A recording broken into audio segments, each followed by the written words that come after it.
దశమ స్థానంలో సంచరిస్తున్న చంద్రుని యొక్క ప్రభావం వల్ల కుంభరాశి వారు ఈరోజు కమిషన్ల నుండి డివిడెండ్లు లేదా రాయల్టీలు ద్వారా లబ్ధిని పొందుతారు. అలాగే ఈరోజు అపరిమితమైన ఎనర్జీ, అంతులేని ఉత్సాహం మీకు అనుకూల ఫలితాలని, ఇంటి తాలూకు టెన్షన్లని కొంత వెసులుబాటును తెస్తాయి. స్నేహం గాఢమైనందువల్ల ప్రేమగా మారి ఎదురొస్తుంది.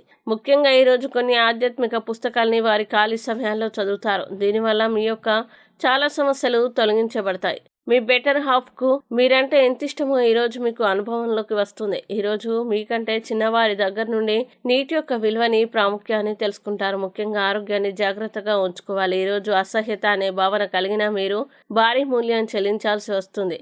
అది మీ సహనశీలతని కించపరిచేలాగా చేయడమే కాదు, విచక్షణ శక్తిని కూడా నిరోధిస్తుంది. ఇంకా మీ బంధాల్లో అగాధాన్ని సృష్టిస్తుంది. కావున జాగ్రత్త. ఇక కుంభరాశి వారు ఈరోజు వచ్చే ఇబ్బందుల్ని అధిగమించడానికి, అనుకూల పరిస్థితులు ఏర్పడడానికి దశరథ కృత శని స్తోత్రాన్ని పారాయణం చేయడం, అలాగే దగ్గరలోని విష్ణుమూర్తి స్వామి దేవాలయాన్ని దర్శించండి. మంచి విశేషమైన శుభ ఫలితాల్ని పొందుతారు.